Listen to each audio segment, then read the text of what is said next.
मैं आप सभी का माँ भारती चैनल में बहुत बहुत स्वागत करता हूँ।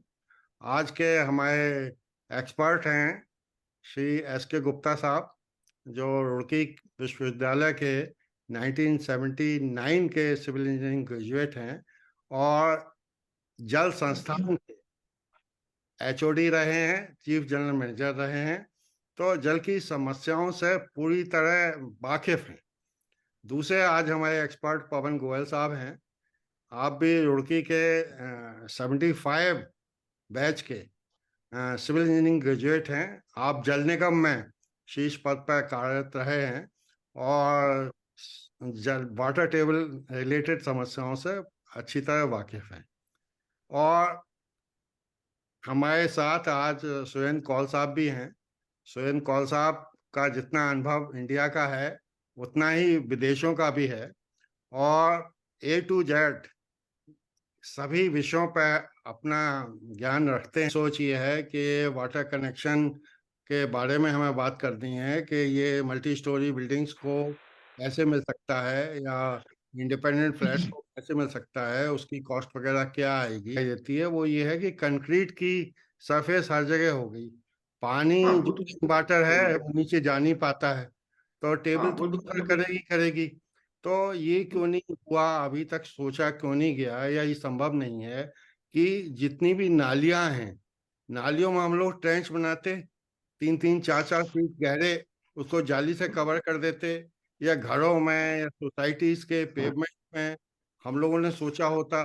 जैसे हमारी सोसाइटी है पूरी तरह से कंक्रीटेड है, तो पॉइंट ये है कि पानी का टेबल तो अफेक्ट होगा ही होगा, क्योंकि रेन वाटर को हम यूज ही नहीं कर पा रहे हैं। इसके बारे में देखिए, इसके बारे में मैं बता दूं। जो आप कह रहे हैं ना, सोचा बहुत गया है, बहुत सारे नियम भी बने हैं, बहुत सारे गवर्नमेंट के बायलॉज भी बने हैं, सारे लॉज हैं। उनका ये है कि जितनी भी ये सोसाइटीज होंगी, उन सोसाइटीज के अंदर जो है आपके रेन वाटर हार्वेस्टिंग मस्ट है। लेकिन वो उसको लागू कौन कराएगा? लागू कोई नहीं कराता है इतनी ड्रिलिंग, और उसकी जरूरत भी क्या है। जरूरत देखिए इसलिए ये है कि कोर ऑफ द अर्थ पे शायद लावा है, 5000 डिग्री टेम्परेचर है, जो भी अर्थक्वेक वगैरह आते होंगे वो कोर से भी इम्पेक्टेड हो सकते हैं। नहीं नहीं, उससे होते जो बेसिकली, जो मेरी जानकारी है, जो अर्थक्वेक आते हैं जो प्लेट्स मूवमेंट की वजह से, जब प्लेट्स टूटती हैं आपस में जो है रगड़ती हैं, उसकी वजह से अर्थक्वेक आते हैं। लावा वगैरह से तो ये आपके जो वॉल्केनोज हैं वो है वॉल्केनोज का। हो सकता है वो, मैं इसमें नहीं, क्योंकि ये मेरा फील्ड नहीं है, लेकिन हाँ, जो भूकंप का बेसिकली तो प्लेट्स के मूवमेंट से है रिलेटेड। तो प्लेट्स पर भी प्रेशर कहीं ना कहीं से तो पड़ता ही होगा। देखिए, आप देखिए रॉक्स की बात कीजिए। जो रॉक्स में बेसिकली तीन रॉक्स होते हैं: सेडिमेंट्री, इग्नियस, मेटामॉर्फिक रॉक्स। जी तो जो ये इग्नियस रॉक है, इग्नियस रॉक बनती ही हाई टेम्परेचर हाई प्रेशर के सॉलिडिफिकेशन से बनती है वो। जी तो जी। वो तो अर्थ में चला आ रहा है, लाखों साल से ये चीज चली आ रही है। ये प्रेशर और ये टेम्परेचर, ये तो चल ही रहा है, नीचे लावा है ही है, नीचे हाई टेम्परेचर है ही है। अब ये धीरे धीरे कूल डाउन नहीं हो रहा होगा ये? पहले तो अर्थ ही अपने आप में इतनी गर्म थी और धीरे धीरे ही तो ठंडी हुई है। नहीं देखिए, गर्म थी, लेकिन अब आप जो चेंज आ रहा है, अब तो ग्लोबल वार्मिंग की बात हो रही है, फिर दोबारा ग्लोबल वार्मिंग की बात हो रही है। जो बन के जो ऊपर का स्वरूप है उसी को तो हम यूज कर रहे हैं, हम नीचे की तो बात जान रहे हैं ना, हम उसको यूज कर रहे हैं। अब ऊपर तो जो ठीक था इकोलॉजिकल बैलेंस था, वो सारा इनबैलेंस होता चला जा रहा है। अच्छा, ये मैं ये जानना चाहता था कि मैं पढ़ रहा था कहीं पर कि average height above sea level of Indian towns is about 2500 feet, और जो देहरादून है हमारा वो करीब 1200 फीट हाइट पे है, और मसूरी 6.5 पे है, और आपका एवरेज 30,000 फीट पे है। और मैं देख रहा था कि बॉम्बे एवरेज और तीस चेन्नई हजार फीट का लगभग 50 फीट से भी कम पे है, विच वन? और दिल्ली और हमारे नोएडा वगैरह करीब 600-700 फीट हाइट पे हैं। देखिए, जो टेहरी वगैरह है वो 2000 फीट पे करीब, मुझे याद है। उत्तरकाशी उससे थोड़ा ज्यादा है, और मसूरी ये है, आपका जो कहना है वो सही होगा। और देहरादून कि कहिए तो मैं लगे हाथों अभी ढूंढ लेता हूँ। नहीं, खैर जो भी होगा वो एक्सपीरियंस मैं है, वो देख तो रहा था देहरादून की हाइट, एवरेज हाइट जो है करीब 1200 फीट है। हो सकता है 1200 फीट हो, 360 मीटर हो गई, ठीक है। तो निश्चित रूप से जो बॉम्बे या चेन्नई का एरिया है वहां तो हाँ हाँ। पानी की समस्या नहीं होगी, मगर दिल्ली में रही है, नोएडा में बहुत एक्यूरेट है, और हम्म। देहरादून में भी एक विकट समस्या है ही। पानी की ना, जी जी। नहीं पानी की तो समस्या वर्ल्ड वाइड है, और इंडिया में बहुत ज्यादा है, और उसके जिम्मेदार भी हम ही हैं। हमने कभी इसको, देखिए हमेशा वाटर को हमने एक फैसिलिटी समझा, कमोडिटी नहीं समझा। जब तक हम इसे कमोडिटी नहीं समझेंगे ये समस्याएं चलती रहेंगी, आगे बहुत ज्यादा होगी, बहुत ज्यादा होने वाली है। इस चीज को फोर्सिंग भी किया जा रहा है। हम लोग तो चूंकि उस सप्लाई में रहे हैं, उस लाइन में रहे हैं, हमने बहुत क्लोजली देखा है, बहुत ज्यादा प्रॉब्लम होने वाली है, क्योंकि हमने समझा ही नहीं इसकी। अच्छा ये बताइए, 70% तो वाटर है कहा जाता है सरफेस पे, अर्थ की सरफेस का 70% वाटर है। और अर्थ सरफेस में 70% वाटर किसने कह दिया आपको? तो आप बताएं, मैं तो सोच कि मैं एग्जैक्ट आपको डेटा नहीं कर पाऊंगा, लेकिन बेसिकली जो है, जो वाटर है उसमें जो यूजेबल है that is only 2 to 3%। Sea water थोड़ा बेकार है आपका, ग्लेशियर्स का भी पानी नहीं हो सकता, और जो बहुत डीप पानी है वो भी आप इस्तेमाल नहीं कर सकते। तो 2 to 3% ही पानी है आपका जो आपको यूजेबल है इजिली, जिसको आप वाटर सप्लाई में यूज कर सकते हैं। तो आपका ये कहना ही है कि जो जनमानस ये सोचता है कि चाहे ग्लेशियर का पानी हो नदी में जाता है, नदी का पानी समुद्र में जाता है, समुद्र जब गर्म होता है तो वाष्प बन देखो के ऊपर हाइड्रोलिक जाता साइकिल है, कहलाता है वो, तो हाइड्रोलिक पानी साइकिल तो बरसता है। एक अलग है। हाँ, जी। हाइड्रोलिक साइकिल तो है ही है, वो अपनी जगह है। लेकिन बेसिकली जो है कि जो प्रेसिपिटेशन है, जो प्रेसिपिटेशन हो रहा है, उस वो कितना आपका पेनिट्रेट कर रहा है अर्थ में, ये प्रॉब्लम है। धीरे धीरे आप ये देखिए ना, जो आपका अर्बनाइजेशन होता जा रहा है, आपकी जो सरफेसेस हैं वो सब इम्परमेबल होती चली जा रही है। फिर जो अर्थ में भी सरफेसेस हैं वो परमेबल इम्परमेबल दोनों हैं। जो इम्परमेबल है सरफेस, उसका पानी भी बह के फिर नदियों में आ रहा है, और नदियों से जो है आपके बह के चला जा रहा है। जो आपका धीरे धीरे फॉरेस्टेशन कम हो रहा है, तो जो फॉरेस्ट की और खास तौर से कुछ ऐसी प्रजातियां हैं जो पानी को सोखती हैं, वो कम होती चली जा रही हैं। तो जो प्रेसिपिटेशन हो रहा है वो भी प्रॉपरली यूज नहीं हो रहा है। पहले आपके बहुत तालाब हुआ करते थे, वो धीरे धीरे सब खत्म हो गए, वो हमने नहीं छोड़े हैं, वो सब एनक्रोचमेंट होके हो गया। तो वो प्रेसिपिटेशन का जो पानी पहले होता था वो भी कम होता चला जा रहा है, और जो हमारा प्रेसिपिटेशन अंदर जा भी रहा है उससे ज्यादा हम निकाल ले रहे हैं उसको, इसलिए वाटर टेबल नीचे जा रही है। नहीं, हमें मुझे ये बताइए, प्लांटेशन जहाँ जहाँ होता है ज्यादा है या डीप फॉरेस्ट वगैरह जहाँ जहाँ है, वो भी तो पानी का टेबल नीचे ले जाने के लिए उत्तरदायी है कि नहीं है? मुझे तो ये लगता है कि कहीं ना कहीं अगर पेड़ों ने और फसल ने पानी ले लिया है तो टेबल तो कम होगा होगा। चलिए मैं आपको ये बताऊं, जो आप ये कह रहे हैं ना कि वो है, आप जो प्रेसिपिटेशन है उसने जो अंदर जाना है, कितना जाना है और कितना बाहर निकलना है, ये है। सेकेंडरी एक बहुत बेसिक चीज, पहाड़ों पे जो पानी की कमी होती चली जा रही है, आपके सोर्सेज ड्राई हो रहे हैं। उसका कारण एक बहुत बड़ा यह है कि वहां पे जो आपकी इरिगेशन कम होती जा रही है, इरिगेशन कम हो रही है, खेती कम हो रही है। जो इरिगेशन के लिए पानी यूज होता है, स्पेशली बरसातों में जो पानी भर दिया जाता है, फ्लडेड कर दिया जाता है धान के लिए, वो पानी भी तो नीचे ही जाता है। वो जो अर्थ की जो टेबल है उसको बढ़ाता है वो, दैट इज मस्ट, बहुत अच्छा। और पहाड़ों के लिए तो बहुत जरूरी है। पहाड़ों पर तो बहुत तेजी से अगर करना है तो ये करना पड़ेगा कि वहां पे भी खेती कर शुरू करानी पड़ेगी दोबारा। हमने तो खुद देखा है कि जब पहाड़ों में खेती होती है, तो जिस गांव में खेती होती है उसके नीचे अपने आप सोर्स फूट जाते हैं। अब वो जैसे बरसात खत्म होती है खत्म हो जाते हैं। तो बहुत बड़ा जो है उसका परसेंटेज है, वो इरिगेशन से भी आती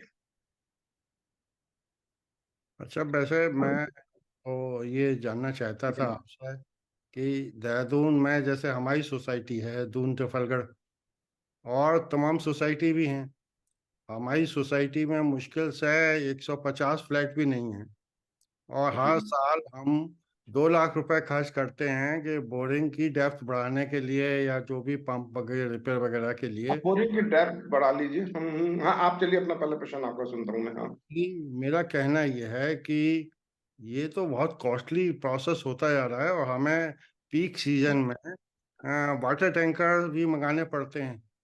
हम्म। तो ये स्थिति तो बड़ी भयावह है, और इसका सॉल्यूशन क्या है? देखिए, मैं बेसिकली आपको बेसिक बताता हूँ क्या है। बेसिक ये है कि जो आपके, एक तो रॉक समझिए, 3 तरीके की रॉक्स होती हैं, आपने कहीं पढ़ी होंगी, जी सेडिमेंट्री, इग्नियस, मेटामॉर्फिक। जी तो जो सेडिमेंट्री रॉक्स हैं वो बनती हैं आपके जो वेदरिंग एक्शन हुआ, या लाखों साल से चेंजेस चल रहे हैं, देहरादून में भी ऊपर से आए होंगे, लैंडस्लाइड वगैरह आई है, लूज मटेरियल आया, वो सब इसको भरा उसने।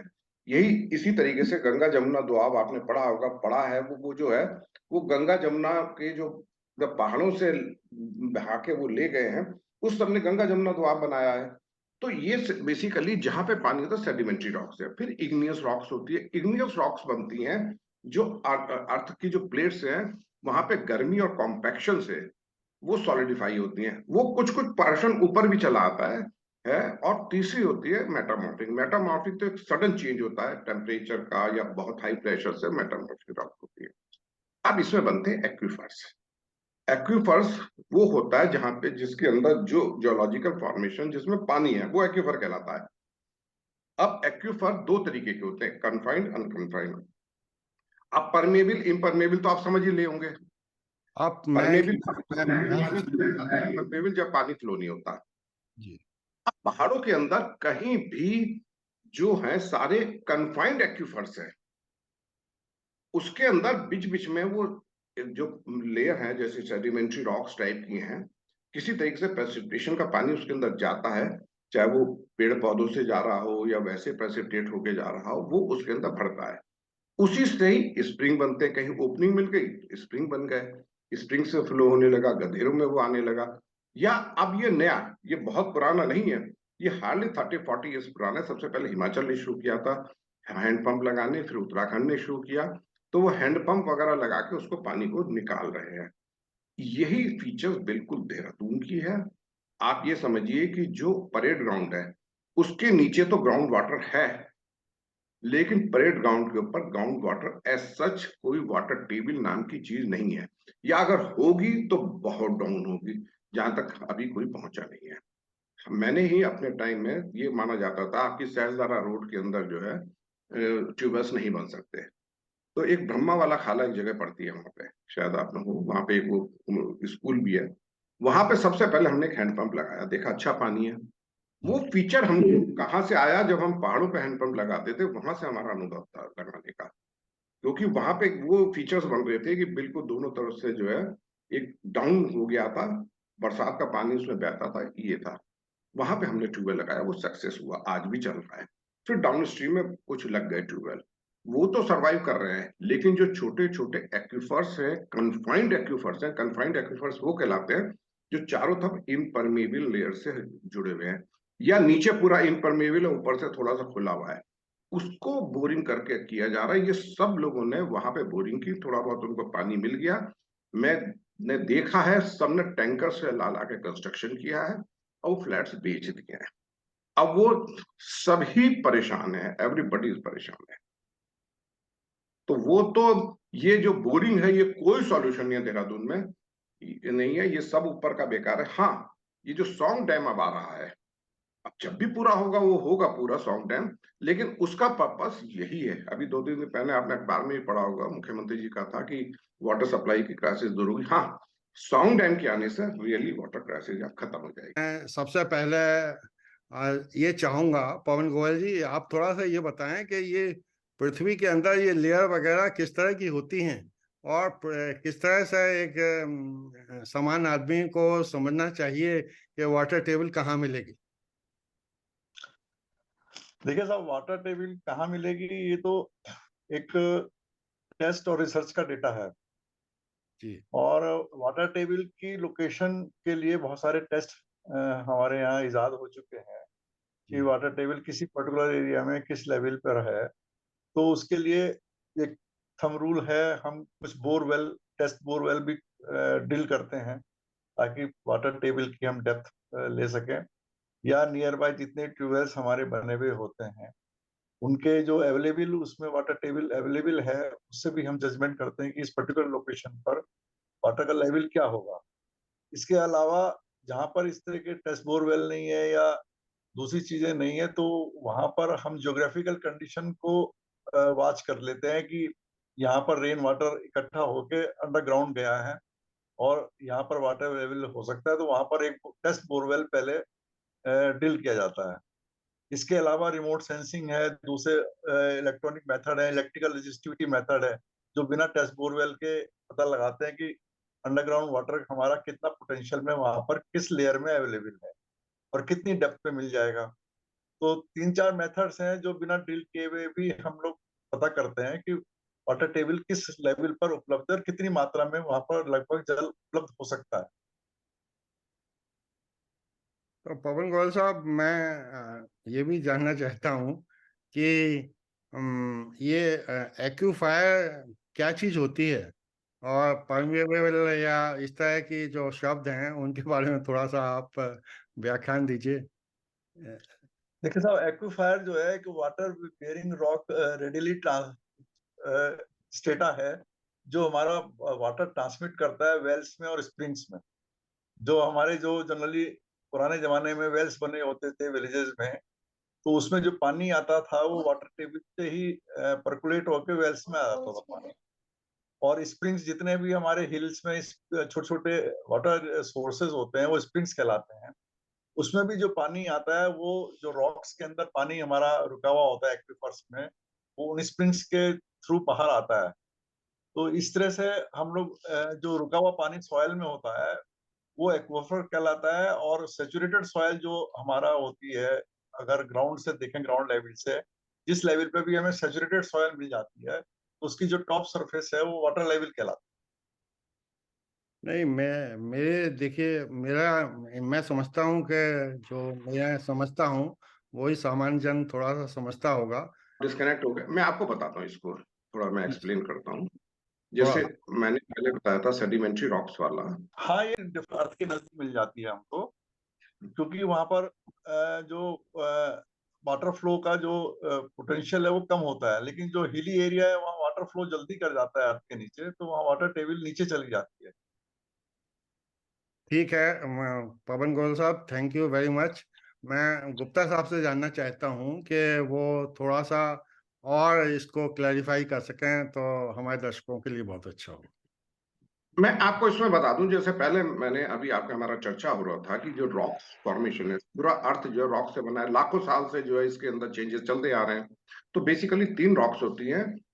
एक होती है आपकी सेडिमेंट्री, इग्नियस एंड मेटामॉर्फिक, जैसे मैंने पहले बताया था। सेडिमेंट्री रॉक्स जो है वो बेसिक रॉक्स हैं जो वेदरिंग एक्शन से होते हैं। तो जो ऊपर की जो रॉक्स हैं वो सब वेदरिंग एक्शन की रॉक्स होती हैं, लिविंग नॉन लिविंग ऑर्गेनिज्म के रिमेन्स होते हैं।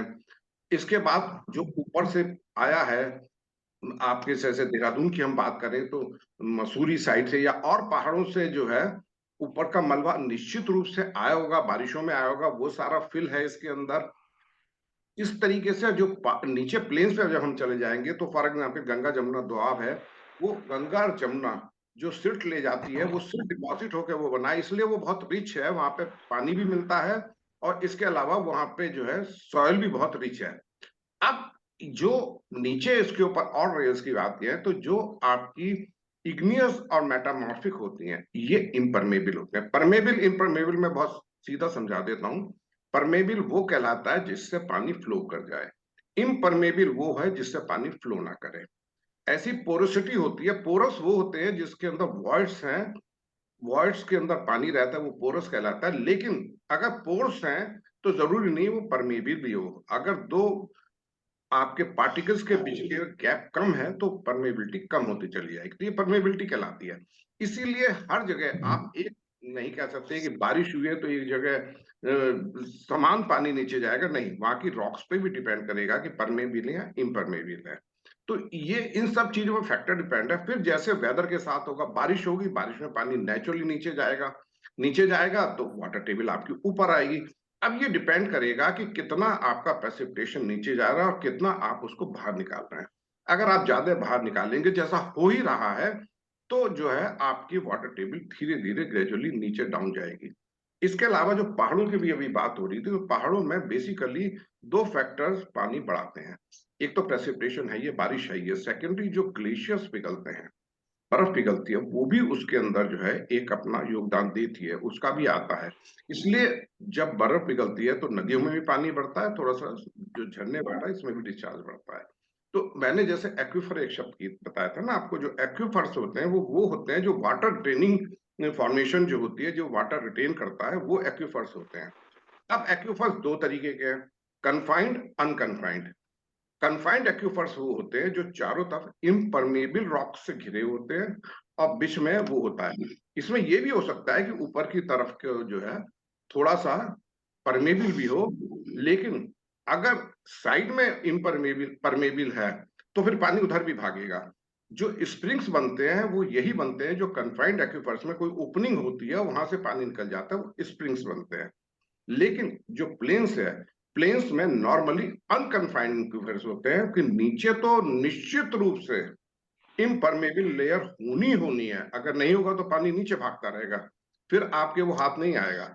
लेकिन ऊपर वो जो होता है वो सारी परमेबल लेयर होती है, उसी को हम लोग जो है बोर करके उसको बाहर निकालते हैं। पहले कुएं होते थे, कुएं में निकालते थे, लेकिन अब वाटर टेबल धीरे धीरे बहुत नीचे चली गई तो कुएं भी हमारे सूखते जा रहे हैं, तो हम बोरवेल से उसको निकालते हैं। नहीं गुप्ता साहब, मेरा मैं एक क्वेश्चन था, if you don't mind. Please please पूछिए कौल साहब। हाँ, मेरा क्वेश्चन ये था कि जो आप एक्विफर जो आप बोल रहे हैं, जी। तो एक तालाब हो गया, उसमें और एक्विफर में क्या फर्क है? नहीं, तालाब तो देखिए ऐसा है कि जो आपका लेवल है, आपका अर्थ लेवल के ऊपर आपने बनाया तालाब, वो नेचुरल भी हो सकता है, मैन मेड भी हो सकता है। लेकिन जो एक्विफर्स होते हैं वो आपके जो वाटर बियरिंग स्ट्रेटा है, जो रॉक्स हैं हमारी, रॉक्स के अंदर जो पानी होता है वो एक्विफर्स कहलाया जाएगा। तालाब, पॉन्ड्स वगैरह तो अलग है। अच्छा, तो ये उस एक्विफर में से पानी निकाल सकते हैं आप या नहीं? हाँ, वो निकालते हैं जो ट्यूबवेल, वही तो एक्विफर्स ही तो पानी निकाल रहे हैं आप ट्यूबवेल्स में। तो ये जो दैट मीन्स की जो अर्थ के नीचे से आप ड्रिल करके निकालते हैं, या जो भी तरीका हो जो पानी हाँ, निकालते हैं, वो aquifer, that is called aquifer. Aquifers से निकाल रहे हैं। ओके। तो ये हाँ, जो इनिशियली जो क्वेश्चन किया था सिन्हा साहब ने, वो ये था कि जो वाटर टेबल जो है वो हमारी घटती जा रही है, घटती जा रही है, घटती जा रही है दिन ब दिन।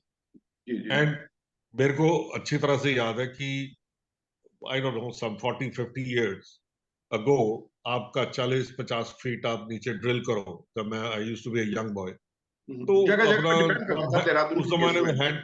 हैंड पंप्स भी होते थे घरों में, कि हाँ भाई हाँ। अगर नलके का पानी नहीं आया तो चलो हैंड पंप तो है कम से कम। लेकिन अब जो है now what I heard is कि अब आपको 400 फीट 450 फीट जाना पड़ता है। I am talking about Delhi NCR region, right. Right? तो ये जो डिप्लेशन जो टेबल की हो रही है, कुछ डेटा है इसके बारे में कि भाई ये कितना डीप जाएंगे तब ये कहेंगे नहीं भैया ये जो है इकोनॉमिकल वायबल नहीं है, now we have to suck water from the rivers, purify it and then supply, or you have to get water from sea and do the desalination and then supply to the consumers after cleaning it up, desalination, etc., and with whatever the problems are involved with that. देखिए, जहां तक desalination की आप बात कर रहे हैं, तो वर्ल्ड में मुझे नहीं लगता एक दर्जन भी प्लांट नहीं होंगे डिसैलिनेशन के लिए, बहुत ही कम होंगे। एक मैंने सिंगापुर में देखा था, और भी एक दो जगह है, दुबई में भी एक आधा है, तो बहुत, वो तो एक शो पीस है एक तरीके से, यहाँ से हम ये भी कर सकते हैं।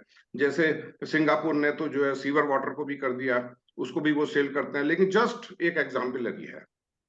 रिवर की जहां तक आपकी बात है, अल्टीमेटली तो कुछ ना कुछ सोचना ही पड़ेगा कि देखिए, सी से लाना तो बहुत कॉस्टली अफेयर रहेगा, लेकिन हाँ नीचे से पंप करके लाए, कुछ लाए, लेकिन अभी चूंकि वो स्थिति आई नहीं है, हम बोर करके उसको ले आ रहे हैं, वो भी साफ पानी मिल रहा है, इसलिए हम इसको कर रहे हैं।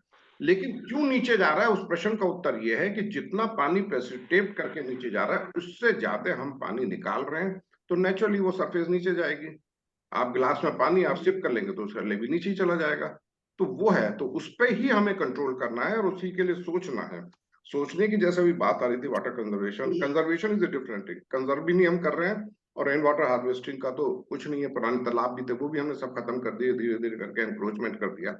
लेकिन रेन वाटर हार्वेस्टिंग के लिए बहुत नियम भी बने हुए हैं, जैसे देहरादून में एमडीडी वगैरह ने भी है, लेकिन उसको इफेक्टिवली लागू करने की बात है। हमको सबको सोचना पड़ेगा। धीरे थोड़ा थोड़ा हम कंट्रीब्यूट करेंगे पानी वाटर टेबल में, तो पानी नीचे जाएगा, हमारी लेवल बढ़ेगा।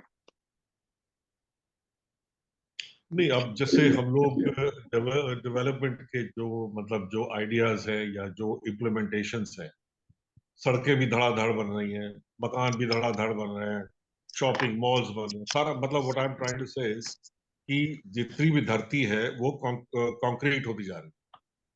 तो इम्परमेबल नेचुरली सरफेस आपकी इम्परमेबल होती चली जा रही है। so that means the surface available for rainwater to seep in देखिए and increase वो है the कुछ table, परसेंटेज है, लेकिन वो ऐसा कम नहीं होता है। जा रहा है। हाँ, वो है कुछ नहीं, परसेंटेज इसकी है। मैं इसलिए बोल रहा हूँ क्योंकि जो मैं बाहर के देशों में जब मैं रहा हूँ, तो वहां तो नेचुरली डेवलपमेंट जो है that is at a different level all together.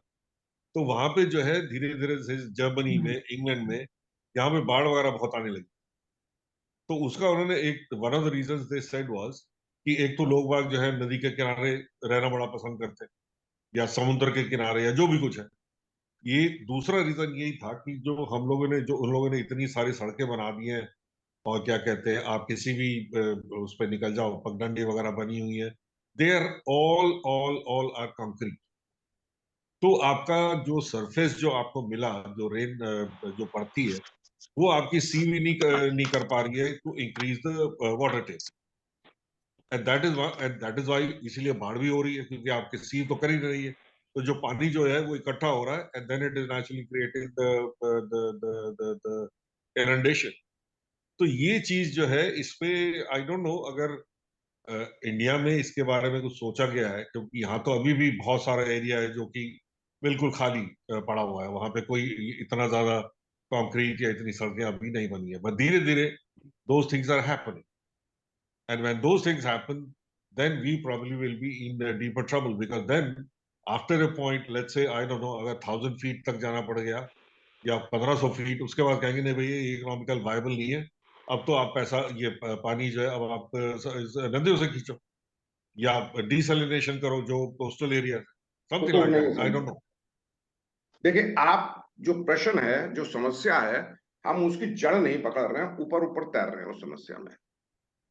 जड़ बेसिक तो हमारी ये है कि हम उसकी, जो पानी है उसका सदुपयोग नहीं कर रहे हैं ना। हम तो मुफ्त पानी या मुफ्त बिजली पे चले जा रहे हैं, करिए, बर्बाद करिए, सब करिए।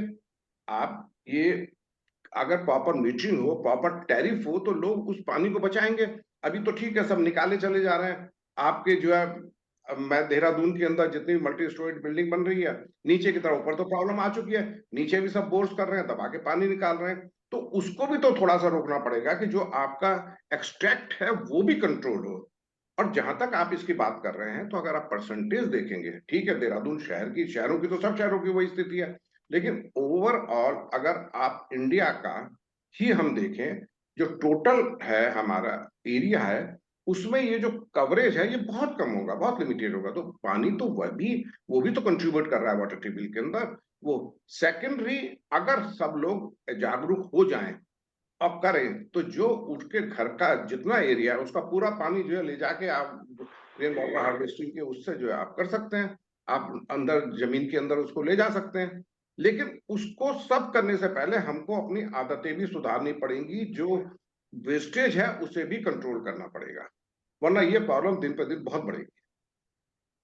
देखिए, जहां तक ये तो एक सेपरेट मुद्दा हो गया ना, कि लोगों की मेंटालिटी चेंज करनी, उनको डिसिप्लिन सिखाना सेपरेट नहीं कि है, भाई पानी वेस्ट मत करो। ये तो वो बेसिक चीज इशू जो है। है, नहीं नहीं, एक मिनट, वो चीज जो है ना, वो that is a separate issue all together. But what we are talking about here is only the technical part of it, कि what could be the solution. अब जैसे मैं आपको एक बताता हूँ, एक सोल्यूशन बड़ा सिंगापुर में बड़ा अच्छा इन्होंने किया, I think lot of other countries also have done. Parking places में उन्होंने पता क्या किया? पार्किंग प्लेसेस में उन्होंने कंक्रीट के स्लैब्स नहीं लगाए, वहां पे उन लोगों ने ये क्या कहते हैं, जो हॉलो ये होता है ना सीमेंट के, what should I call it, tiles, but they are hollow, hmm. वो लगाई है, उसके बीच में जो है वो मट्टी है। तो आपको गाड़ी चलाने ले जाने में भी कोई परेशानी नहीं है। एट द सेम टाइम जो भी रेन वाटर आता है वो उसके थ्रू सीव करके नीचे ग्राउंड वाटर में चला जाता है। That's a very good solution and it's a simple solution. First of all you save the money कि आपको जो है कंक्रीट के स्लैब जो है they are much more expensive than these, क्योंकि आप सारा का सारा पूरा एरिया में कवर कर रहे हैं। तो आपका जो है सिर्फ एक, उसमें कई शेप्स है, हेक्सागोनल भी है, स्क्वायर भी है, उस टाइप के हॉलो जो है आपने उसमें डाल रखे हैं, क्या कहते हैं, जमीन के अंदर। उससे आपके ड्राइविंग में भी कोई फर्क नहीं पड़ता, कोई आपके कंफर्ट में फर्क नहीं पड़ता। At the same time you have a hollow जिसमें कि आपका सीधा कनेक्शन जो है वो सॉइल के साथ, तो जो भी बारिश पड़ेगी it will seep through those areas and you will have, it will not affect the groundwater adversely.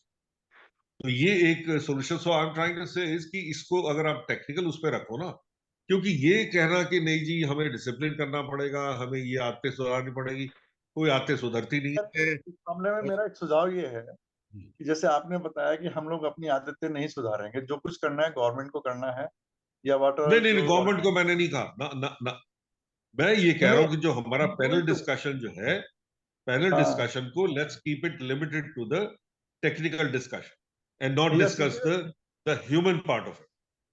I am also talking this that, I am also coming to that point. मतलब ये है कि पब्लिक तो, जैसे आपने एक restriction लगाई कि हम लोग अपनी आदत नहीं सुधारेंगे, डोंट एक्सपेक्ट कि हम लोग सुधार पाएंगे। मैं भी मानता हूँ कि नहीं सुधार पाएंगे। अब ये है कि करना कैसे है। डेवलपमेंट के साथ साथ हमें रेन वाटर रिचार्जिंग के मेथड्स इवॉल्व करने पड़ेंगे, और जो हम लोग कर सकते हैं कॉन्क्रीट युग में भी, वो कैसे कर सकते हैं कि हम लोग, जैसे हमारी रोड्स होती हैं, तो रोड्स के अलोंग हम जो फुटपाथ होते हैं वहां पर हम छोटी छोटी छोटी छोटी पिट्स बना सकते हैं, छोटे छोटे साइज में, विद कवर्ड ग्रिल, नंबर एक। दूसरा, हम लोग जो है, जो 3-4 हाउस की रूफ होती हैं, उसको कम्युनिटी रिचार्जिंग पिट्स के थ्रू अंडरग्राउंड कर सकते हैं, रूफ टॉप रेन वाटर बोलते हैं उसको। नंबर 3, जो हमारा रेन वाटर होता है रूफ के ऊपर, वो हम एक अंडरग्राउंड अपने ग्राउंड स्टोरेज टैंक बना के अपने ग्राउंड फ्लोर पे उसके अंदर लाके उसको यूज कर सकते हैं। तो ये 3 मेथड मेरे दिमाग में है, जो डेवलपमेंट के साथ साथ हम लोग इसको लेकर चल सकते हैं। डेवलपमेंट भी इफेक्ट नहीं होगा और रेन वाटर हार्वेस्टिंग भी होगी, और इसको मैंडेटरी कर दिया जाएगा तो हमें अपनी आदतें सुधारने की जरूरत भी नहीं। और जो हमारा रीयूज जो हमारा वेस्ट वाटर है, उसका हमें रीयूज करना है। रीयूज कैसे करना है कि इसको एक छोटा सा ट्रीटमेंट होम टू होम बन जाए, उसको पानी रफ फिल्ट्रेशन करके उसको हम अपनी गार्डनिंग में और कार वॉशिंग में यूज कर सकते हैं आराम से। तो उतना जो हम क्लीन वाटर गार्डनिंग में और कार वॉशिंग में यूज करते हैं, वो हमारा क्लीन वाटर सेव हो जाएगा। जब क्लीन वाटर सेव हो जाएगा तो रिचार्ज, हमारी टेबल की जो है रिचार्जिंग कैपेसिटी बढ़ जाएगी, तो हमारा जो पानी है वो नीचे ज्यादा जाएगा भी नहीं। तो मेरा ये सजेशंस है मोटे मोटे, अगर हम इन्हीं को फॉलो कर ले बिना अपनी आदतों को सुधारे, तो हम लोग काफी इंप्रूव कर सकते हैं कि हमारी वाटर टेबल इंप्रूव हो जाए। कि पानी बहुत है, 70% है पानी। आपने बताया कि मुश्किल से 3 एंड 3.5 के बीच परसेंटेज में 2 या पानी 3% के करीब है जो के पानी ज्यादा, पोर्टेबल वाटर है, पोर्टेबल वाटर। और अगर ज्यादा है भी तो उसको हम ड्रिंकिंग वाटर में इकोनॉमिकली कन्वर्ट करना फिजिबल नहीं है। आपने हमें ये भी बताया कि जो आपकी लेयर है, वाटर लेयर जो है, वो धीरे धीरे कम होती जा रही है, और वो कम होती जाएगी, और ये जो कंक्रीट के जंगल बन रहे हैं उनकी वजह से ये समस्याएं हैं। पवन गोयल साहब ने हमें बताया कि साहब हाईवे पे आप पिट खोल लीजिए। मेरा कहना यह है कि हाईवे में हमें टेबल को ज़्यादा रिच करने का हमें ज़्यादा फायदा तो है नहीं। हमें तो रेजिडेंशियल कॉम्प्लेक्सेस में, सिटी में वाटर टेबल इम्प्रूव करनी है। और अगर हम मल्टी स्टोरी में भी बेसमेंट में पानी के लिए इस तरह के पिट डालेंगे, तो स्ट्रक्चर इंजीनियर्स को ये भी देखना पड़ेगा कि उसकी वजह से फाउंडेशन तो कहीं वीक नहीं हो जाएंगी। वैसे तो आज की तारीख में जितने भी नए स्ट्रक्चर, मल्टी स्टोरी वगैरह बन रही हैं, उनमें इस बात का ध्यान दिया जाता है कि वाटर हार्वेस्टिंग के सभी कंपोनेंट्स को यथासंभव जोड़ा जा सके। एंड जो आर्किटेक्ट्स हैं और जो बिल्डिंग बना रहे हैं नई, उनमें तो ये व्यवस्थाएं हैं, मगर पुराने जो मल्टी स्टोरी बिल्डिंग्स हैं, जैसे देहरादून में हम जिस सोसाइटी में रहते हैं और उन सोसाइटीज में भी ये समस्या। और आपने तो कह दिया सोंग नदी का डैम जब बन जाएगा तो देहरादून की समस्या सब खत्म हो जाएगी। मेरा आपसे निवेदन ये है, या मैं जानना आपसे ये चाहता हूँ कि जल निगम और जल संस्थान तो बहुत पुराने संस्थान हैं, कोई मास्टर प्लान भी बना होगा, कुछ स्मार्ट सिटी भी है देहरादून, तो ये सोचा गया होगा। इस तरह से तो नहीं काम चलेगा कि भाई आप कहेंगे साहब वो तो जब सोंग वांग की बांध बनेगा वहीं का पानी आएगा, तब तक ना जल निगम पानी देगा ना जल संस्थान पानी देगा। तो आफ्टर ऑल इस समस्या का निदान किस तरह से होगा, इसके बारे में बताइए, और क्यों नहीं सोचा गया। सोसाइटी जिसने भी डेवलप की है उससे जरा पूछिएगा कि जब वो सोसाइटी डेवलप करने गया था तो क्या उसने जल संस्थान से एनओसी लिया था, और अगर उसने अप्लाई भी किया था तो क्या जल संस्थान ने कहा था कि हम पानी देंगे। प्रॉब्लम यहाँ पे यही आई है, शुरू में तो ये एनओसी मांगते थे, जल संस्थान यही कहता था भाई हमारे पास यहाँ पे पानी नहीं है, हम नहीं दे पाएंगे। उसके बाद भी सैंक्शन हो जाता था और होके बन जाती थी। इधर जहां तक मेरे संज्ञान में 6-7 साल से तो शायद वो एनओसी भी बंद हो गई है। अब सीधे बिल्डर्स बना रहे हैं, जब उन्होंने कभी ये चीज पता ही नहीं करी कि भाई हमारे पानी की क्या समस्या आएगी, क्या इसका समाधान होगा, वो तो बना के और बेच के चले जा रहे हैं, सौजबार दिखा रहे हैं। मैंने स्वयं अपनी आंखों से टैंकरों से कंस्ट्रक्शन होते देखा है। तो जब टैंकरों से कंस्ट्रक्शन हो रहा था, पानी था, तो टैंकरों से कंस्ट्रक्शन क्यों हुआ, और जब टैंकरों से कंस्ट्रक्शन हुआ तो पीने का कैसे होगा। नहीं गुप्ता साहब, आपकी बात सही है, आपने जब खरीदा आपने ये चीज फोर्स नहीं करी होगी, पानी की प्रॉब्लम होगी, लेकिन आप प्रॉब्लम आ रही है। नहीं नहीं गुप्ता साहब, मुझे मुझे आपसे सिर्फ इतना कहना है कि ये तो ये डेवलपमेंट अथॉरिटी का काम है नक्शा प्लान अप्रूव करने से पहले कि वो जल संस्थान से पूछे। सॉरी, उन्हें नहीं पता। मैं थोड़ा इंटरप्ट कर रहा हूँ। प्लीज। ये जो आप लोग जो डिस्कस कर रहे हैं, मैं थोड़ा सा 1-2 मिनट के बाद मैंने किया, ये आप देहरादून की लोकल प्रॉब्लम को आप डिस्कस कर रहे हैं। ये लोकल भी है और यूनिवर्सल भी है, ये समस्या हर जगह। कैसे? एनसीआर में भी यही समस्या है, दिल्ली में तो पानी चाहता ही रही, देखिए आप सभी जानते हैं। और दिल्ली में भी मल्टी स्टोरीज भी हैं और वाटर हार्वेस्टिंग की कोई व्यवस्था नहीं की गई। और मेरा कहना सिर्फ यही है कि जल संस्थान और जल निगम वगैरह तो पुरानी संस्थाएं हैं, तो इन्होंने तो जाल बिछा देना चाहिए था, या ये बांध बनाने थे तो बहुत पहले प्लान करना चाहिए था। इस बारे में अभी तक सोचा क्यों गया और इतना लेट क्यों है। और स्मार्ट सिटी तो 56 नहीं, उसका बात उसका करना चाहिए। उसका रिप्लाई तो सिन्हा साहब बड़ा सिंपल है। उसका रिप्लाई बड़ा सिंपल है, क्योंकि बिल्डिंग का जो सारा का सारा गोरख धंधा जो है, इसको मैं गोरख धंधा कहूँ, ये बिल्डिंग का जो गोरख धंधा है, वो एनसीआर ले लो, वो आप क्या कहते हैं केरला में ले लो, आप श्रीनगर में ले लो, कहीं भी ले लो, पूरे हिंदुस्तान में चलिए इस बारे में इनसे जो गोरख धंधे है। ये कोई एनओसी या कोई भी पानी का प्रावधान कुछ नहीं, उनका काम है बिल्डिंग बनाना, और आपने टैप खोला, थोड़ा पानी आ गया, बस दैट्स इट। उसके बाद उन्हें हाथ धो के चल दिए। तो ये जो है ना, ये तो आप बहुत बेसिक प्रॉब्लम को क्या कहना चाहिए टैकल कर रहे हो, जो कि यहाँ पे इंग्रेन्ड है। प्रॉब्लम को किस तरह से सॉल्व की जा सकती है और क्या करना चाहिए। बिना पानी के और पानी के टैंकरों से तो इन भाई सोसाइटी सिन्हा साहब, रात को सिर्फ 3-4 घंटे पानी आता है भैया, दैट्स इट। दिल्ली में, I am not talking about some remote village, Delhi में हमारे पास रनिंग वाटर नहीं है, सिर्फ 3-4 घंटे आता है। सभी के ऊपर जो है वो क्या कहते हैं, 2-2 क्यूबिक मीटर के वो लगे हुए हैं, क्या कहते हैं, टैंक्स, उसमें पंप से भरो और नीचे फिर अपना पूरे दिन यूज करो, अगले दिन रात को फिर वो 3-4 बजे जो है साला उसको चढ़ाओ ऊपर। This is the state of affairs. आप बताइए, ये चैलेंज है और चैलेंज को हमें सॉल्व करना है, और इसका कोई ना कोई तो वाई मीडिया होगा। आप एज ए एक्सपर्ट, क्या आपकी तकनीकी और कमर्शियल राय है। हम जैसे सोसाइटी के सबसे पहले चलिए मैं आपको कौल साहब का जवाब देता हूँ। कौल साहब, आई विजिटेड सिंगापुर इन 2006 और वाटर सप्लाई वहां की स्टडी करने के लिए मैं गया था। एट दैट टाइम उन्होंने स्टार्ट की थी अपनी water supply 160 LPCD. LPCD means आपको बता दूं litre per capita per day, एक आदमी के लिए 107 लीटर। और उन्होंने अपने को टारगेट दिया था कि विद इन 5 ईयर हम इसको घटा के 150 पे लाएंगे, और 2 साल में ही वो 155 ले आए थे। ठीक है, 24/7 वहां की वाटर सप्लाई है, आज भी वही होगी वहां की, जबकि उनका अपना ग्राउंड वाटर 0 है। आप ग्राउंड वाटर की जो बात कर रहे थे ना, वहां तो ग्राउंड वाटर है ही नहीं, वो तो बैक वाटर यूज कर रहे हैं, या मलेशिया से इंपोर्ट करते थे, पता नहीं अब आता है नहीं आता, बैक वाटर यूज कर रहे हैं। ये हो गई। देहरादून में ऐसी पॉकेट्स हैं जहां 300 एलपीसीडी पानी है, तब भी 1 घंटा सुबह और 1 घंटे शाम पानी मिलता है। तो वो जो चीज मैंने बेसिक कही थी ना कि आपको आदतें नहीं सुधारोगे तो ये समस्या जो है आपका पीछा नहीं छोड़ेगी, आप भागते रहो और समस्या पीछे है, आप कितना भी आगे बढ़ जाओगे समस्या वहीं बनी की बनी रहेगी। देहरादून की बहुत सारी पॉकेट्स हैं, मुझे तो पता है कि 300 एलपीसीडी तक पानी है। नंबर 1। अब ये तो बात आपकी मैं खत्म करता हूं। कहीं भी इंटरमीडिएट सप्लाई में और 24/7 में बहुत छोटा गैप होता है, उस गैप को भरना होता है आपको।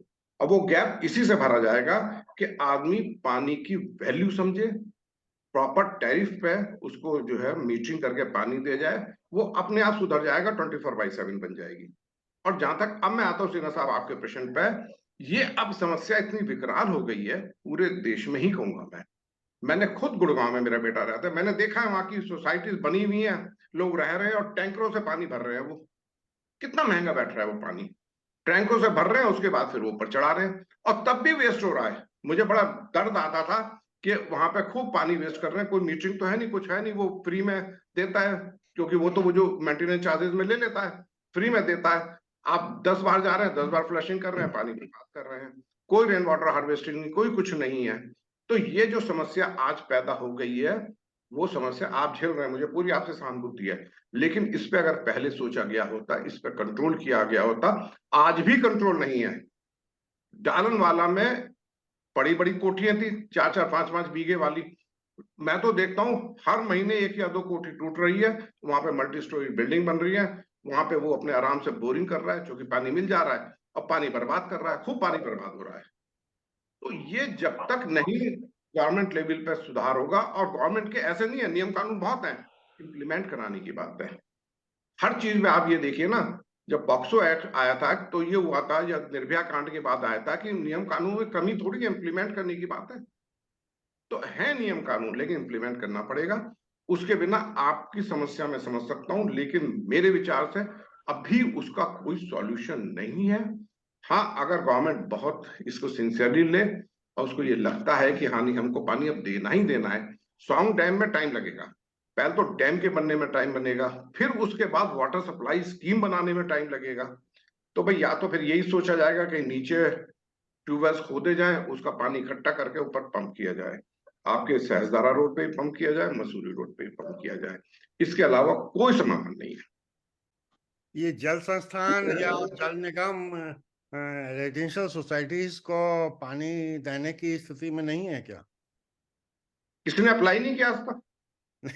अगर अप्लाई करें, आई टेल यू, हमारे बायलॉज हैं, बायलॉज ये कहते हैं कि इफ एनीबॉडी अप्लाइज इंडिविजुअल या बल्क कनेक्शन, जल संस्थान को जहां तक मुझे याद है 30 डेज का है, 30 डेज में either they have to accept it और रिफ्यूज इट विद रीजन।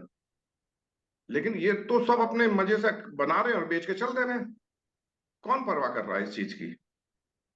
तो ऐसा नहीं है, जब हम पे कोई आएगा ही नहीं, पूछेगा नहीं, कहीं पूछा नहीं जाएगा इस चीज को, तो हम कौन खाम अगर जाके वहां कहेंगे भी तो कहेगा भाई तुम कौन हो, किस अधिकार से आए हो? अच्छा, ये जल संस्थान जो पानी देता है वो किसी पर्टिकुलर रेट पर देता होगा और कुछ कॉस्ट चार्ज करता होगा। हाँ जैसे कि हाँ, हमारी यह सोसाइटी चाहती है जिसमें 100 फ्लैट्स हैं मान लीजिए, या एक फ्लैट वाला चाहता है, तो आप क्या सोचते हैं कि लगभग आपकी ये अगर ज्ञान। वो देखिए, अगर वो अप्लाई करेगा और वहां पे, अब मैं एक जनरल बात कर रहा हूँ, आपकी सोसाइटी में मैं जनरल कह रहा हूँ, लगेगा कि हाँ जल संस्थान के पास पानी है, तो निश्चित वो सैंक्शन करेगा। हाँ, ये है कि वो पानी ऊपर टॉप पे नहीं चढ़ेगा, क्योंकि ऑलरेडी नीचे बहुत कंज्यूमर है, वो अपने कंज्यूम करना शुरू कर देंगे तो वो सम्प में बना के उसको पंप कर सकता है। लेकिन वहां पे वही स्थिति आएगी, अगर माना 50 फ्लैट हैं, ये निश्चित है अगर एक लेगा तो फिर दूसरा, तीसरा, चौथा, पांचवा भी मांगेगा, भाई सबको लगेगा कि हम भी ले लें, और जल संस्थान को लगेगा हम 50 को नहीं दे सकते, तो दे कैन रिफ्यूज इट। यही कंडीशन करते हुए कि भाई सभी लोग हैं, या तो बल्क कनेक्शन ले लीजिए। बल्क कनेक्शन की भी स्थिति तभी आएगी जब देखिए एक चीज और होती है, पानी की वाटर सप्लाई का एक तो सोर्स होता है, एक डिस्ट्रीब्यूशन सिस्टम होता है। ठीक है, सोर्स तो बना लिया हमने, अब डिस्ट्रीब्यूशन जब डाला जाता है डिफरेंट फेजेस में, तो क्या वो डिस्ट्रीब्यूशन सिस्टम इतना कैपेबल है कि आपकी पूरी सोसाइटी को दे दे? क्योंकि ये तो नहीं हो सकता कि आपकी सोसाइटी को देके ऑलरेडी जो कंज्यूमर्स है उनको ट्राई कर दे। तो वो चीज भी देखने वाली बात होती है। हाँ, अगर बिल्डर वास्तव में सीरियस है तो वो ये कह सकता है कि भाई ठीक है, मुझे सोर्स से कनेक्शन दे दिए, मैं सोर्स से ले आऊंगा पानी और मैं इसको यूज कर लूंगा, तो जल संस्थान करेगा। जैसे मैक्स हॉस्पिटल ने मांगा था कनेक्शन, और मैक्स हॉस्पिटल सोर्स से लाया था अपना पानी की लाइन, और वहां से यूज किया है उसे। तो गुप्ता साहब, हमारी सोसाइटी में भी तो सब बने हुए हैं और बड़े बड़े 10 KL और मेरे ख्याल 15 KL के हैं। और हम बोर कर जो हमारा बोरिंग पंप्स हैं, सबमर्सिबल पंप है, उन्हीं से पानी से पहले हम टैंक को भरते हैं, फिर टैंक से हम वाटर को सप्लाई करते हैं डिफरेंट ब्लॉक्स में और वो तो फ्लैट। भर के फिर आप ऊपर ले जाते होंगे, हाँ, तो हमारे लिए अपनी भी समस्या नहीं है। इंटरनल हमें तो 24/7 का रखा होगा आपने। हमें तो एक कनेक्शन भी मिल जाएगा, तो हम अपने टैंक में डाल देंगे और धीरे धीरे कुछ तो हमें पानी के टैंकर्स की नहीं जो नहीं, वो जरूरत देखिए पड़ेगी। आप डाल देंगे, बट आई डाउट कि वो 24 घंटे आपको पानी मिलेगा। वो सुबह 1 घंटा, 1 घंटा शाम को मिल गया तो उससे क्या आपका सहारा लगेगा? देखिए, अब आप पर्टिकुलर अगर बात कर रहे हो तो पर्टिकुलर आप बता दीजिएगा, मैं जल संस्थान के लोगों को बोलूंगा भाई वो इसको देख ले, अगर हो सकता है तो दे दें, क्योंकि अभी हम तो बने इसीलिए हैं, लोगों को पानी देने के लिए। नहीं गुप्ता साहब, हमारा जो दर्द है वो एक कॉमन दर्द है, कॉमन आदमी का दर्द है।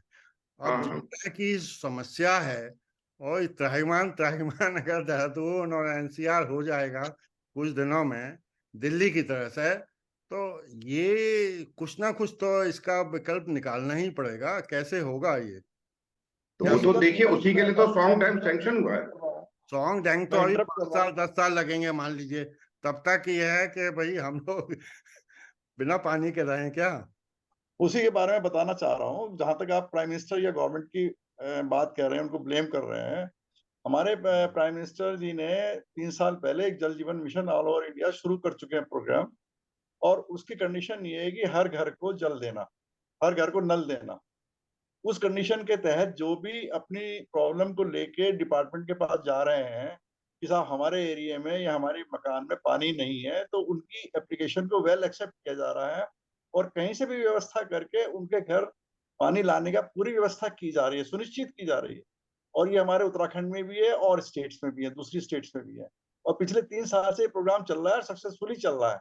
अगर सीना साहब की सोसाइटी जाके जल संस्थान में आज की डेट में अप्लाई करती कि हमारी बिल्डिंग में पानी की स्पेसिटी हो चुकी है, तो जल संस्थान की रिस्पॉन्सिबिलिटी ये होगी अंडर जल जीवन मिशन कार्यक्रम कि वो उस बिल्डिंग में पानी कहीं से भी पहुंचाएगा। थैंक यू पवन कुमार जी, आपने बिल्कुल सही बात कही है। मगर मेरा आपसे कहना ये है कि जो हम ये कार्यक्रम करते हैं वो इसलिए करते हैं कि अवेयरनेस आए, लोग समझें कि पानी की गंभीरता क्या है और प्रेशर बिल्डअप करें। लोग अगर सोते रहेंगे, जैसे गुप्ता साहब ने कहा कि जब गवर्नमेंट चेतेगी और गवर्नमेंट को इसकी गंभीरता के बारे में जन सामान्य द्वारा बताया जाएगा, तो सोल्यूशन भी निकलेगा। हमारा जो ये प्रोग्राम है डिस्कशन का, उसका बेसिक यही है कि एक जन सामान्य को एक समान सी बात सीधी तरह से किस तरह से समझ में आए और किस तरह से हम कैलकुलेट करके शासन स्तर पर, मंत्री लेवल पर या प्रधानमंत्री लेवल पर ले जाएं। आपने जो स्कीम बताई है वो तो मेरी समझ में आ रहा है कि भाई प्रधानमंत्री की ये स्कीम है, ये एक नारा भी है।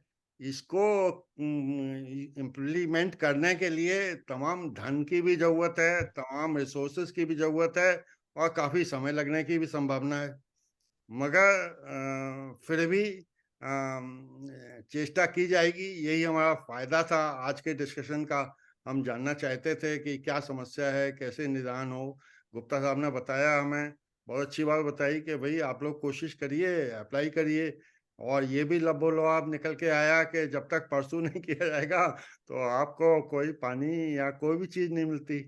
तो इस समस्या बनी रहेगी। तो जागरूक रहना चाहिए। एक सुझाव आपका ये भी बहुत अच्छा था कि भाई जो पानी हम ड्रेन आउट, अभी तक ऐसा है ना कि बरसात में जब पानी बरसता है तो अब धन की कोई कुछों कमी से नहीं है इस प्रोग्राम में। फ्लैटों से और हम सोचते हैं कि पानी निकल जाए, किसी तरह ड्रेन होके दूर चला जाए। हमें कोशिश ये करनी चाहिए, मुझे लगता है, गुप्ता साहब बताएं, कि वो पानी दूर क्यों जाए, हमारे आसपास ही रहेगा तो हमारी वाटर टेबल इंप्रूव हो सकती है। तो गुप्ता साहब थोड़ा ये सा। दोनों चीजें हैं उसमें।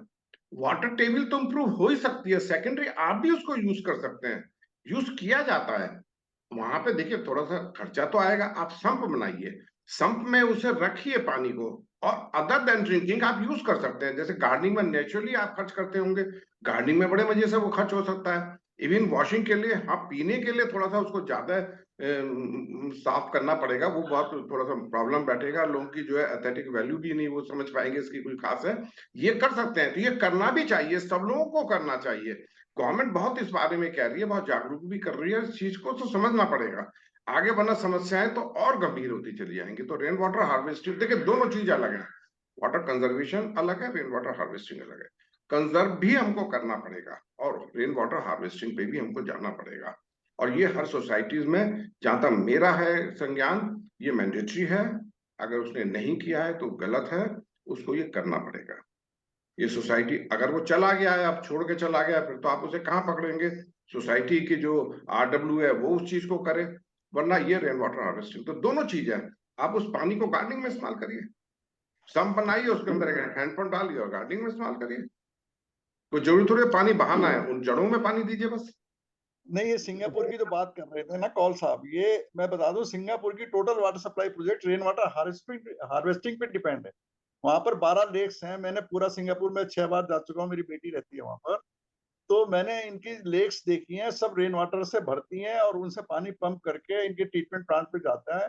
और वहां से जो है पानी की इनको 50% पानी ये सिंगापुर में ही प्रोड्यूस होता है, 50% ये मलेशिया से इनको इम्पोर्ट करना पड़ता है। तो आज, पहले शुरू में ये 0 पे थे, लेकिन आज की डेट में 50% आ चुका है सिंगापुर अपना वाटर जनरेट करने, और सारा टोटल रेन वाटर हार्वेस्टिंग पे है। सारा उनका पानी डिस्ट्रीब्यूशन, शहर के पूरे शहर इनका एक तरह से ये कह लीजिए कि वो रेन वाटर कलेक्शन का एरिया है। पूरा पानी कैनाल के थ्रू कलेक्ट होकर लेक्स में जाता है, लेक से पानी पंप होकर ट्रीटमेंट प्लांट पे आता है। वहां पे अंडरग्राउंड वाटर है ही नहीं। मेरा मानना भी ये है कि ये पानी की वैल्यू अभी तक नहीं समझी गई है। पानी वेस्ट बहुत हो रहा है। जो रेन वाटर है वो भी ड्रेन आउट हो रहा है और वाटर टेबल को इम्प्रूव करने के लिए पूरी तरह से इस्तेमाल में नहीं आ रहा है। तो रेन वाटर को सिर्फ इस पर छोड़ दिया जाए कि भाई बिल्डर ही हार्वेस्टिंग करेगा, या किस तरह से इसको इम्प्रूव किया जाए, जिससे कि rain water should be considered a very precious thing. इसको प्रोटेक्ट करना चाहिए, इसको वाटर टेबल के इम्प्रूवमेंट में यूज करना चाहिए। गुप्ता साहब बताएं कि किस तरह से ये संभव है। देखिए दोनों चीजें ना, एक तो आपको यूज करने की बात है। यूज करने के लिए मैंने बताया कि संप बनाइए, आप नीचे नेचुरली इम्परवियस रखना है, जो भी करिए, कंक्रीटिंग करिए, कुछ भी करिए, और उस पानी को इकट्ठा करके आप बरसात के बाद जो है, बरसात में तो ज्यादा गार्डनिंग में ये जरूरत होती नहीं है, एक तो उसे गार्डनिंग में यूज करेंगे तो वो पानी आपका बचेगा। सेकेंडली, उसके अंदर डिफरेंट टेक्नोलॉजीज हैं जिसको वर्कआउट किया जा सकता है, और आपको कभी देखना हो तो आप वहां पे देखिए, उन्होंने एक पूरा मॉडल भी बना रखा है, जो आपका NHI में, NIH में हम गए थे तो वहां पे उन्होंने पूरा मॉडल बना रखा है, उसको भी देख लीजिए उस तरीके से। या और भी नेट वगैरह में आपको डिफरेंट मॉडल्स मिल जाएंगे, उसको करके आप उसको नीचे जो है ग्राउंड वाटर के रिचार्जिंग के लिए आप इस्तेमाल कर सकते हैं उससे। अच्छा गुप्ता साहब, थोड़ा सा इसमें प्रकाश डालिए कि एक जन सामान तो इस तरह से सोचता है कि भैया ये गोल अर्थ है, और अर्थ में ऊपर जो भी चीजें हैं, जो भी मटेरियल है, वो आदमी समझता है कि पोरस है, पत्थर है और जो भी मिट्टी है। मगर आदमी ये भी सोचता है कि थ्रू आउट साइड वाटर की लेयर है, और उसमें कहीं कम वाटर टेबल है, कहीं ज्यादा वाटर टेबल है। तो मैं आपसे ये जानना चाहता हूँ कि क्या यूनिफॉर्मली कम हो चाहे ज्यादा हो, कहीं ना हर जगह कुछ ना कुछ तो पानी होगा ही निश्चित रूप से आपका। नहीं नहीं, जरूरी नहीं है, नहीं नहीं, नॉट पॉसिबल, नहीं नहीं, ऐसा नहीं है। अगर वहां पे एक्यूफर नहीं है तो पानी नहीं मिलेगा। तो ये कितना और एरिया? एक्यूफर की भी अपनी कैपेसिटी है कि कितना वो पानी आपको दे सकता है। जैसे अगर वो पानी उसमें से आप निकाल लेंगे, पहले देखिए उसकी परमेबिलिटी पर डिपेंड करेगा कि आपको कितना पानी उससे निकाल सकते हैं। एलपीएम के उसमें कह लीजिए, जिसमें भी कह लीजिए, उसकी परमेबिलिटी पर डिपेंड करेगा। सेकेंडरी उसकी जो अपना स्टोरेज है, जब वो एग्जॉस्ट हो जाएगा तो फिर पानी नहीं मिलेगा। फिर वो रिचार्ज होकर जितना आएगा वो फिर अगले साल आप ड्रॉ कर लीजिए, फिर खत्म हो जाएगा। तो ये ऐसा नहीं है कि आपको हर जगह मिलेगा ही। मैंने देहरादून में बहुत स्पेसिफिकली बता दिया है आपको। परेड ग्राउंड एक लाइन खींच लीजिए, उधर से उधर चले जाइए, मैक्सिमम में ऊपर नहीं मिलेगा, नहीं मिलेगा, वाटर टेबल तो नहीं है। I don't very well. अब देहरादून में क्या कंट्रीब्यूट करता है मैं आपको बता दूं। देहरादून का जो ये है प्रेसिपिटेशन से तो कंट्रीब्यूट होता ही होता है। सेकेंडरी आपकी जो रिवर्स हैं, आपकी बांदल, बिंदाल, रिस्पना, ये भी कंट्रीब्यूट करती है। जब बारिश का पानी आता है तो ये भी कंट्रीब्यूट करती है। इससे पहले कैनाल्स यहाँ बहुत थी, वो भी कंट्रीब्यूट करती थी। वो कैनाल तो सब खत्म हो गई है, वो तो अब जो ह्यूम्स पाइप के अंदर चला गया है।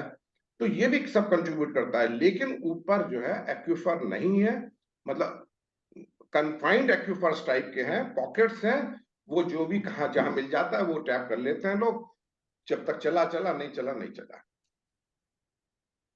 अरे गुप्ता साहब, थोड़ा सा हमें ये बताइए कि आजकल जितना भी ड्रेनेज सिस्टम है, वो कंक्रीट के पाइप से है।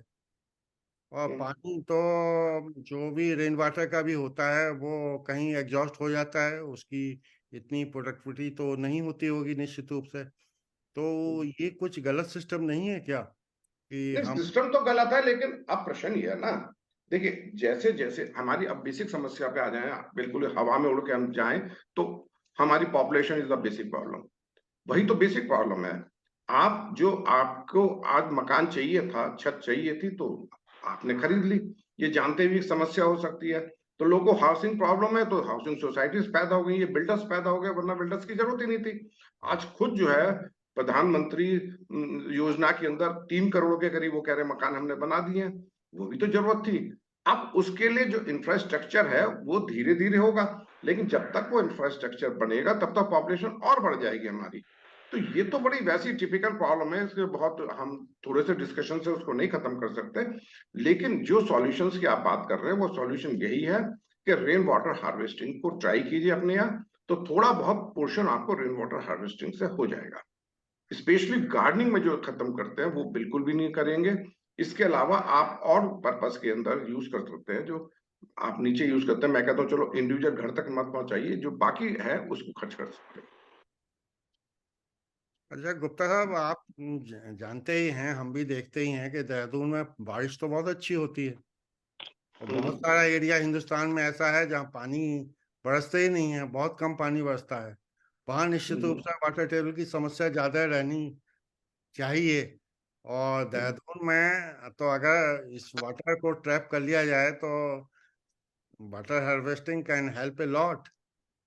हम कह ही रहे हैं ये कि वाटर रेन वाटर हार्वेस्टिंग तो एक सॉल्यूशन है ही है, वो तो करना ही पड़ेगा। देखिए, आप आज हार्वेस्टिंग की बात कर रहे हैं, आप राजस्थान में देखिए, पहले कितनी बावड़ियां हुआ करती थी ना। उन्होंने उनका कौन, वहां कौन सी जो म्यूनिसिपल वाटर सप्लाई थी, क्या थी, अपना इसे तो करते थे। शहरों में आप देखिए, पुराने शहर, किसी भी शहर को उठा लीजिए, खूब वहां पे जो है तालाब से होते थे। उन तालाब के अंदर सारे पर्पस में होता था भाई, घर में वो हैंडपंप करते थे, तालाब में भी यूज करते थे। तो वो चीजें पहले तो थी लोग, लेकिन धीरे धीरे जब से गवर्नमेंट वाटर सप्लाई सिस्टम आया, लोग ने उसको एबंडन कर दिया, एनक्रोच कर लिया, वो चीज को खत्म कर दिया। उस पर हमें दोबारा जाना पड़ेगा। गुप्ता साहब, जन सामान्य तो ये सोचता है कि वो वाटर हार्वेस्टिंग का जो पानी छतों से आ रहा है, पाइपलाइन से जोड़ते हुए जहाँ बोरवेल है उससे कनेक्ट कर दो, वो नीचे पहुंच जाएगा, वाटर टेबल इंप्रूव हो जाएगी। पवन नहीं नहीं, वो कुमार देखिए, से बात वही हो रही थी। वो ठीक नहीं है। विदाउट ट्रीटमेंट वो ठीक नहीं है, उसमें थोड़ा बहुत ट्रीटमेंट आपको करना पड़ेगा, क्योंकि हो सकता है कि जो है आपका बाकी टाइम पर जब बारिशें नहीं होती, ऊपर चिड़िया भी, ये भी, और तरह तरह की गंदगी होती है, वो गंदगी आप अगर वाटर टेबल तक पहुंचा देंगे तो वो बहुत खराब स्थिति हो जाएगी। डायरेक्ट नहीं, थोड़ा सा ट्रीटमेंट करके आप डाल सकते हैं। लेकिन बोरवेल, कौन से बोरवेल? वो तो बहुत कम ऐसे होंगे जो एबंडन हुए होंगे बोरवेल। नहीं, मेरा मानना ये है कि जैसे हमारी सोसाइटी है, कंक्रीटेड सरफेस है करीब 50 to 60%, तो बाकी लॉन एरिया वगैरह मुश्किल से 20% ही होगा। अब लॉन आपको एरिया में हम पिट आपको बनाएंगे। मैं आपकी बात काट रहा हूं, मैं आपकी बात काट रहा हूं। आप इस चीज को सोचिए ही मत। जी ये सोचने का ही आपका बिंदु नहीं है, जी क्योंकि आपने जो पानी टैप किया है वो कोई ऐसा अनकन्फाइंड एक्वीफर का नहीं है। आपके यहाँ अगर बारिश हो रही है तो वो अगर जमीन में पानी भी जा रहा है तो जरूरी नहीं वो आपके एक्वीफर को रिचार्ज कर रहा होगा। राइट बिल्कुल नहीं। राइट। वो आपका एक्वीफर हो सकता है कहीं और पहाड़ों से रिचार्ज हो रहा हो। पहाड़ों की स्थिति तो बड़ी टिपिकल है। जो आपकी एनआईएच है, एनआईएच के अंदर जो है एक आइसोटॉप टेक्निक होती है, उससे वो पता करते हैं कि इसमें पानी कहाँ से आ रहा है। तो वो उसके ट्रेवल टाइम को निकालते हैं और वो जगह ढूंढते हैं कि इसमें पानी कहाँ से आ रहा है। पहाड़ों में बड़ी टिपिकल है। हो सकता है कि टिहरी के कहीं ऊपर के गांव का पानी पेनिट्रेट हो रहा हो और वो जाके रायपुर निकल रहा हो। तो वो बड़ी टिपिकल है पहाड़ों की स्थिति। ये शहर की नहीं है कि साहब वो जो वाटर जाएगा वहीं नीचे वाटर टेबल में पहुंच जाएगा, ऐसा नहीं है। आपके यहाँ तो बिल्कुल अलग ही सिस्टम है। अच्छा गुप्ता साहब, ये बताइए, जनरली हम लोग बोरिंग वाले को जो बुलाते हैं तो वो कहता है कि कुछ अपने टेस्ट टेस्ट करके साहब यहाँ करवाइए बोरिंग, और वहाँ करवाते हैं हम लोग। क्या ये साइंटिफिक प्रोसेस कुछ और नहीं हो सकता जो कुछ पता? नहीं है। नहीं, साइंटिफिक प्रोसेस क्यों नहीं है? अभी गोयल साहब ने बताया तो साइंटिफिक प्रोसेस है। साइंटिफिक प्रोसेस है। आप तो ऐसा होता है ना, उसको बुलाते हैं, उसे तो अपनी दुकान चलानी है, उसकी तो मशीन होगी, आपकी वो 2-2.5 लाख रुपए लेके चल देगा। ऐसा भी मुझे नहीं लगता कि कोई उससे ये एग्रीमेंट होता है कि पानी नहीं मिला तो हम पेमेंट नहीं करेंगे। बिल्कुल ऐसा सही। भी नहीं होता है। तो तो आपका जो वो जल अपने तरीके से चल संस्थान रहा है। तो आपका जो जल संस्थान है, जल निगम है, इस तरह की सेवाएं देता है कि चार्जेबल बेसिस पर बताए कि this will be the best location for the boring? हाँ देता है, चलिए, दोनों विभाग देते हैं। बहुत अच्छी बात है। फिर हम चाहेंगे इसके लिए भी अप्रोच किया जाए, क्योंकि इतना बड़ा एरिया है, कहीं हो सकता है कि बेटर लोकेशन हो जो वहाँ ज्यादा पानी हो, वहाँ बोरिंग की आप जा तो सके। सिंपली प्रेजेंट जो स्टेटस चल रहा है ना सब करंट टाइम में, आपको सिंपली कुछ नहीं करना है। आपको दोनों डिपार्टमेंट में एक एप्लीकेशन डालनी है कि साहब हमारी बिल्डिंग में इतने हैबिटेंट्स हैं और हम पानी की समस्या से इस वजह से जूझ रहे हैं कि हमारा बोरवेल फेल हो गया है या इसमें पानी बहुत कम है और हमारे लिए पानी उपलब्ध कराया है। सिर्फ इतनी एप्लीकेशन देनी है, बाकी हेडेक दोनों डिपार्टमेंट का है कि वो पानी आपको कैसे पहुंचाते हैं। जो करंट टाइम चल रहा है इसमें बहुत हेल्पफुल रहेगा। चलिए, मैं आप पवन कुमार जी, आपको और गुप्ता साहब, आपको बहुत ही साधुवाद और धन्यवाद देता हूँ कि आपने बहुत सारे डाउट्स हमारे क्लियर किए, और हमारे जो दर्शक होंगे उनके भी समझ में ये आएगा कि सरल तरीका और सीधा तरीका यही है कि जल संस्थान और जल निगम को कॉन्फ्रेंस में लें और उनसे सर्वे करवाएं, टेस्ट कराएं, कहाँ बोरिंग होनी चाहिए, कहीं कहाँ नहीं बोरिंग हो सकती है। पानी के कनेक्शन के लिए भी हर एक मकान मालिक को और रेजिडेंशियल कॉम्प्लेक्स को अप्रोच करना चाहिए सब जगह। तभी ये एक सेंट्रलाइज कुछ प्लानिंग हो सकती है और पानी की व्यवस्था बेटर हो सकती है। और जो आप दोनों ने आज ये बताया कि water conservation is very important, तो वाटर कंजर्वेशन विधा को पूरी तरह से हम लोगों को इस्तेमाल करना चाहिए। मैं एक बार आप दोनों को, और कौल साहब जो थोड़े समय के लिए आए थे और उन्होंने भी काफ़ी जो इम्पोर्टेंट कंट्रीब्यूशन दिए, उसके लिए बहुत बहुत धन्यवाद करता हूँ। और मुझे लगता है कि कुछ काफ़ी कुछ ज्ञान मैंने प्राप्त किया आप लोगों से, और काफ़ी कुछ और जो दर्शक होंगे वो कुछ पॉइंट निश्चित रूप से पाएंगे। और हमारी सोसाइटी के लोग भी जब ये देखेंगे ये वार्ता इस तरह की, तो वो सोचेंगे कि भैया आरडब्ल्यू ने अभी तक क्यों नहीं अप्रोच किया, उन्हें अप्रोच करना चाहिए था। एक्चुअली अवेयरनेस इसीलिए जरूरी है, क्या किसको करना है वो नहीं पता। और आपसे वार्ता के उपरांत कम से कम ये पता लगा कि ये आरडब्ल्यू को क्या करना चाहिए, रेजिडेंट को क्या करना चाहिए, एक सामान्य नागरिक को क्या करना चाहिए। तो थैंक यू वेरी इसमें मच। एक चीज मैं इसमें एक ऐड करना चाहता हूँ कि अभी तक पूरे डिस्कशन में कहीं वाटर क्वालिटी के बारे में कोई पॉइंट नहीं आया है। हाँ, तो बोलिए। पानी के यूज करते समय हमें पानी की क्वालिटी पे जरूर फोकस रखना चाहिए कि हम जो पानी पी रहे हैं वो किस क्वालिटी का है, उसकी टीडीएस वैल्यू क्या है, उसमें बैक्टीरिया अवेलेबल है या नहीं है, उसकी प्योरिटी पे जरूर ध्यान देना चाहिए। खाली आरओ लगाने से पानी की प्योरिटी नहीं हो सकती। पानी की प्योरिटी ये है कि एक निश्चित मात्रा में उसमें टीडीएस होनी चाहिए, not less than 120, number one. उसमें कॉलीफॉर्म है या नहीं है, फिर उसका कैलिफॉर्म टेस्ट होना चाहिए, बैक्टीरियल टेस्ट होना चाहिए, इसमें बैक्टीरिया अवेलेबल है कि नहीं है। अगर ये 2-3 चीजें हम टेस्ट कर लेंगे तो हम अपनी जो वाटर बॉर्न डिसीजेज हैं जिससे हमारे पेट में गड़बड़ियां पैदा होती हैं या और ऑर्गन्स में पैदा होती हैं, उससे हम बच जाएंगे। और आजकल ये जल जीवन मिशन प्रोग्राम में हर विलेज प्रधान को टेस्ट किट इशू की जा रही है। उसकी ड्यूटी ये है कि वो अपने विलेजेस के वाटर क्वालिटी का रिकॉर्ड रखेगा और उसको टेस्ट किट से उसमें जितने भी टेस्ट करता है वो उसको रिकॉर्ड करके कंसर्निंग इंजीनियर्स को, कंसर्निंग ऑफिसर्स को दिखाएगा। तो वाटर क्वालिटी पे भी फोकस रखना चाहिए। अगर नहीं ये रखेंगे अब तो समय खत्म होता जा रहा है, मैं भी इसको जल्दी से सम अप कर दूं।